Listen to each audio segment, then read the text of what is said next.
तो कल हमने जिस स्कूल का पेपर किया था, Bangalore Sarvodaya school complex pre board examination term 1 का सेट 1 था वो, आज हम उसका सेट 2 करेंगे। कुछ अच्छे क्वेश्चन हमें वहाँ भी मिले थे, यहाँ भी हमें उम्मीद है कुछ अच्छे क्वेश्चन मिलने वाले हैं। तो let us see. During an experiment, students of grade 10 observed the change of iron sulfate color due to the action of heat. What was the color observed in the product? जब iron sulphate यानी ferrous sulphate का को heat किया जाता है और उसका colour change हो जाता है, तो फिर वो थर्मल डिकम्पोजिशन होती है। यहाँ पे हमसे पूछा जा रहा है कि what was the colour observed in the product. तो पहले उसका कलर पेल ग्रीन था, अब उसका कलर जो होगा वो रेडिश ब्राउन हो जाएगा। क्यों? क्योंकि आपको ये रिएक्शन याद हमेशा रखना है, ये बहुत इंपॉर्टेंट क्वेश्चन है वैसे भी, कि FeSO4 when heated turns to Fe2O3 plus SO2 plus SO3। ये दोनों गैसेस हैं, ये निकल जाती है, रेजिड्यू मिलता है ये, जो कि रेडिश ब्राउन कलर का होता है। इसको हम फेरिक ऑक्साइड बोलते हैं, आपको याद होगा। और सबसे इंपॉर्टेंट जो इसका ऑब्जर्वेशन है, that is suffocating smell of burning sulphur. ये सल्फर डाइऑक्साइड सल्फर ट्राइऑक्साइड की वजह से है। तो अक्सर तो वही पूछा जाता है, हम ध्यान रखें, बड़ी इंपॉर्टेंट रिएक्शन है। Identify the type of reaction occurred in the following picture. Acid base मिला रहे हैं तो सॉल्ट वाटर बन रहा है, इसको हम न्यूट्रलाइजेशन बोलते हैं। तो प्रेसिपिटेशन, डिकम्पोजिशन, डिस्प्लेसमेंट, न्यूट्रलाइजेशन। हाँ, न्यूट्रलाइजेशन रिएक्शन ये है, ठीक है। न्यूट्रलाइजेशन रिएक्शन डबल डिस्प्लेसमेंट भी होती है। Which property of metals could be tested in the following experiment? इस तरह का अगर हम देखें क्वेश्चन, तो इसमें हम ये देख रहे हैं कि उसमें से करंट पास होता है कि नहीं, इसको हम कंडक्टिविटी बोलते हैं। तो conductivity is the answer. Copper displaces which of the following metal from its salt solution. Copper किसे हटा सकता है? सिर्फ AgNO3 यानी सिल्वर को सिल्वर नाइट्रेट से। जिंक, आयरन और सोडियम दोनों से कॉपर कम रिएक्टिव है। The picture given below depicts the pH scale। इसमें pH scale दिखाया हुआ है, थोड़ा सा ब्लर है क्योंकि हमने इसको बड़ा कर दिया था, छोटा कर दें तो आपको नहीं दिख रहा होगा। स्ट्रॉन्ग एसिड्स, वीक अल्कलाइन या वीक बेस और स्ट्रॉन्ग बेस, ये इस तरह से दिखाया हुआ है, आपको पहले से ही पता है। अब इसे देखो, क्वेश्चन क्या है, what should be the nature of a solution if its pH is recorded to be 10। अगर 10 है तो वो एक वीक बेस होगा। Weak base, that is B is the correct option.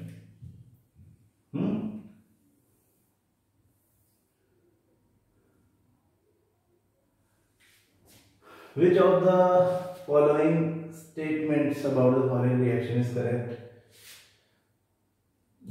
Zinc oxide की कार्बन मोनोऑक्साइड से रिएक्शन करवाई जा रही है, तो उससे कार्बन डाइऑक्साइड बन गया और जिंक बन गया, ठीक है। देखो इस रिएक्शन में कार्बन मोनोऑक्साइड जो है वो वैसा ही काम कर रहा है जैसे कार्बन करता है। यहाँ पे कार्बन होना चाहिए तो कार्बन मोनोऑक्साइड बनता है, लेकिन ये इस तरह से रिएक्शन दी हुई है, तो वी टेक इट जैसे कि जिंक ऑक्साइड का रिडक्शन हो रहा है, तो ZNO is being reduced, D is the correct option. Zinc oxide is being oxidised, गलत है।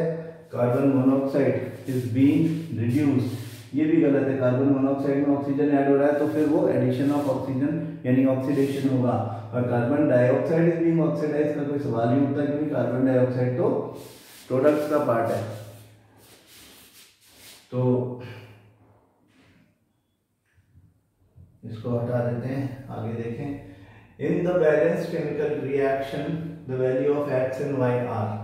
अब इसे आपको बैलेंस करना है, बेरियम क्लोराइड और एल्यूमिनियम सल्फेट का रिएक्शन है।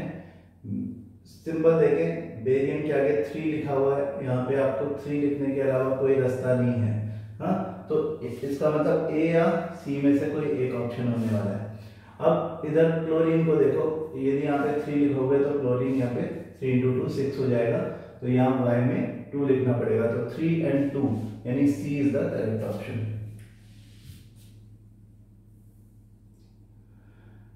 When hydrogen of an acid is partially neutralized by hydroxyl ions of a base, we get hydrogen of an acid is partially neutralized by hydroxyl ions, यानी OH minus ion ने सारा H plus neutralise नहीं किया, थोड़ा H plus छोड़ दिया, तो फिर जो सॉल्ट बनेगा वो एसिडिक सॉल्ट होगा। Blue litmus doesn't show a color change when a dry litmus is exposed to sulfur dioxide due to, अब sulphur dioxide is a non metal oxide, और नॉन मेटल ऑक्साइड जो होता है वो उससे ये एक्सपेक्टेशन की जाती है कि वो एक या तो एसिडिक होगा या तो वो न्यूट्रल होगा।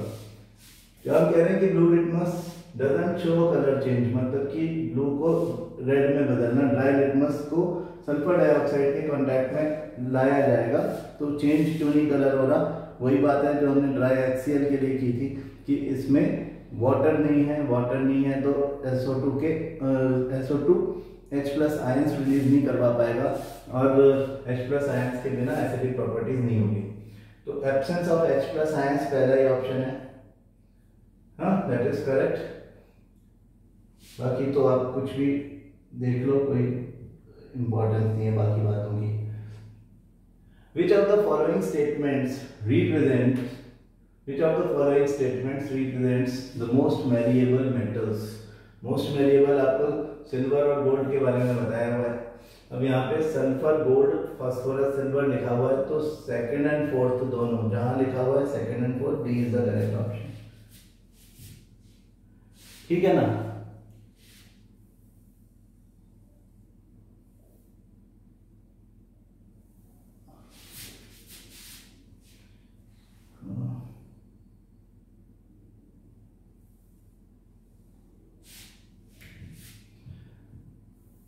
क्वेश्चन नंबर 11 देखो, the diagram given below shows the human excretory system, identify the function of the part labelled as P. P क्या है, यहाँ पे किडनी ऊपर दिया है, ये यूरेटर दिया हुआ है, ये क्या है, ये यूरिनरी ब्लैडर है। हाँ, वो कह रहे हैं कि यूरिनरी ब्लैडर का फंक्शन क्या है, function of the part labelled as P. तो उसका काम क्या है, इकट्ठा करना यूरिन को, to store urine, D is the correct option.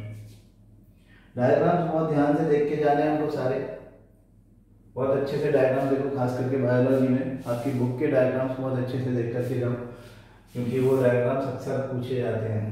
What is the aim of given experiment, यहाँ पे हमने एक लीफ को एक कोनिकल फ्लास्क में डाला हुआ है, पोटेशियम हाइड्रोक्साइड रखा हुआ है कार्बन डाइऑक्साइड को अब्जॉर्ब करने के लिए, no carbon dioxide in the flask. तो एक्सपेरिमेंट का एम क्या है, to prove that carbon dioxide is essential for photosynthesis. अब हमारे ऑप्शंस देख लेते हैं किसमें ऐसी बात लिखी हुई है, to prove that sunlight is essential, to prove carbon dioxide is essential for photosynthesis, B is the correct answer. आपको अगर आंसर पहले से पता है तो पहले से सोच के रख लो उसके बारे में। Which type of nutrition is carried out by amoeba and paramecium, amoeba and paramecium भी वही करते हैं जो हमारी बॉडी में होता है, इसको हम होलोजोइक बोलते हैं, तो A is the correct option. Holozoic mode of nutrition, जिसमें complex food is converted to simple form of food with the help of enzymes. Amoeba में भी वही होता है, पैरामीशियम में भी वही होता है, ह्यूमंस में भी वही होता है। Identify X, Y and Z. Carbohydrate X pyruvic acid, Y Z इधर कार्बन डाइऑक्साइड और H2O, एनर्जी इधर कार्बन डाइऑक्साइड, इथेनॉल और एनर्जी। तो यहाँ पर क्या क्या चीजें हुई हैं या क्या प्रोसेस का नाम है, देखो X इज ग्लाइकोलिसिस, यानी A और C में से एक चीज हो सकती है, अच्छा D भी ग्लाइकोलिसिस ही लिखा, ठीक है। Y जो है वो एरोबिक रेस्पिरेशन है ना, यानी कि अब सी या डी में से एक बचा, क्योंकि इसने तो वाई को अनएरोबिक बोल दिया, और जेड इज अनएरोबिक जिसमें इथेनॉल बनता है, तो जेड अनएरोबिक यहाँ पे लिखा हुआ है, तो सी इज द करेक्ट ऑप्शन। बातें आपको जो पता है वही होती है, बस क्वेश्चन पूछने के तरीके बदल जाते हैं।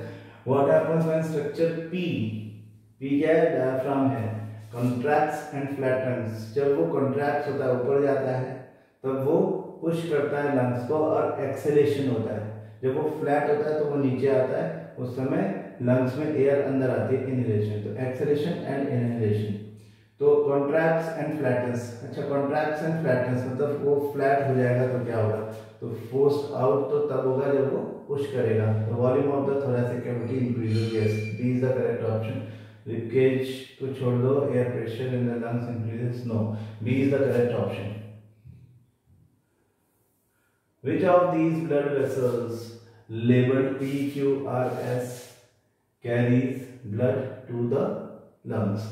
इनमें से लंग्स में कौन लेके जाएगी, देखो हमारे राइट हैंड साइड में, diagram is not very clear, इसको थोड़ा छोटा करके देखें, मेरे ख्याल से ओके, आर ना, आर हमारा पल्मोनरी आर्टरी दिखाया हुआ है, पल्मोनरी आर्टरी जो है वो ब्लड को लेकर के लंग्स में जाती है, R is the correct option. Pulmonary मतलब लंग्स की, लंग्स को जाने वाली, anything associated with lungs is known as pulmonary. In which of the following equipment a convex mirror is employed? ऐसा क्वेश्चन हमने पहले भी देखा था, मेरे ख्याल से उस क्वेश्चन उसमें भी था, rear view mirror of a car, ठीक बात है ये, तो क्योंकि उसी का सेट बी है तो कुछ क्वेश्चंस तो रिपीटेड है, ये भी रिपीटेड क्वेश्चन है, यहाँ पे सही ऑप्शन ये वाला रहेगा। The image formed by an object on a plane mirror is virtual, real, diminished, upside down. This is virtual image. जो प्लेन मिरर होता है वो किसी भी ऑब्जेक्ट की इमेज जो होता है वो वर्चुअल बनाता है, virtual, erect and same size.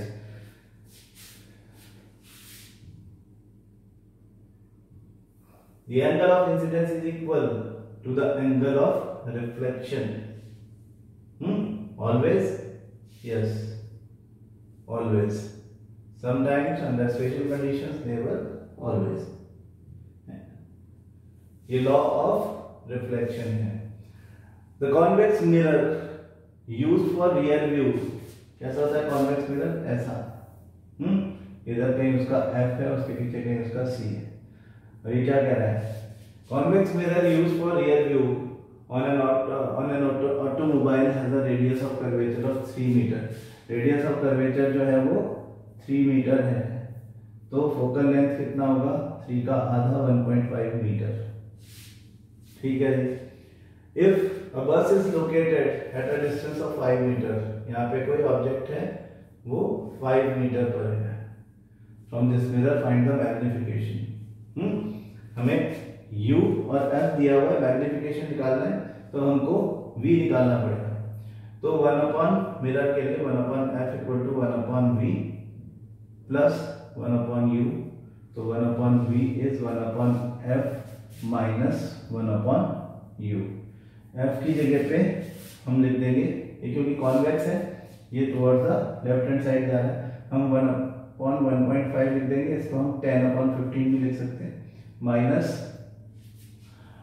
ये 5 मीटर है, माइनस -5 माइनस माइनस प्लस हो जाएंगे तो यहाँ पे 5 हो जाएगा, तो आप एलसीएम 15 ही ले लें, तो यहाँ आ जाएगा 10 प्लस यहाँ आ जाएगा 3, तो 13/15 is the value of 1/v, that means v का वैल्यू जो बना, जो यहाँ पे इमेज बनेगी इधर पे, that is 15/13, ठीक है।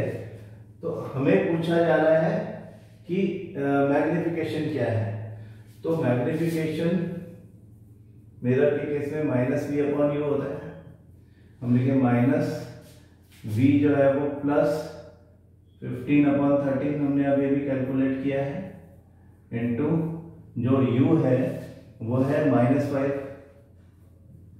ऐसा, ठीक है। मैग्निफिकेशन के फॉर्मूला में v/u लिख दिया है, ये माइनस से ये माइनस कैंसिल कर दो, ये 3 रह जाएगा, तो 3/13 हो जाएगा।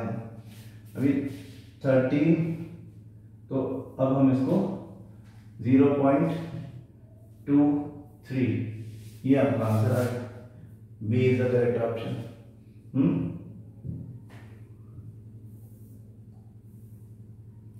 A student used a device X to obtain or focus the image of a well-illuminated distant building on a screen as shown alongside in the diagram। देखो क्या हो रहा है, यहाँ पे डिवाइस जो होगी ये फोकस कर दे रही है दूर से बिल्डिंग को, तो इसका मतलब ये कॉन्वेक्स लेंस है। Select the correct statement about the device X। हाँ, X क्या है? This device is a concave lens. Convex lens है ये तो हमें पता चल गया, तो कॉन्वेक्स लेंस मिरर नहीं है ना।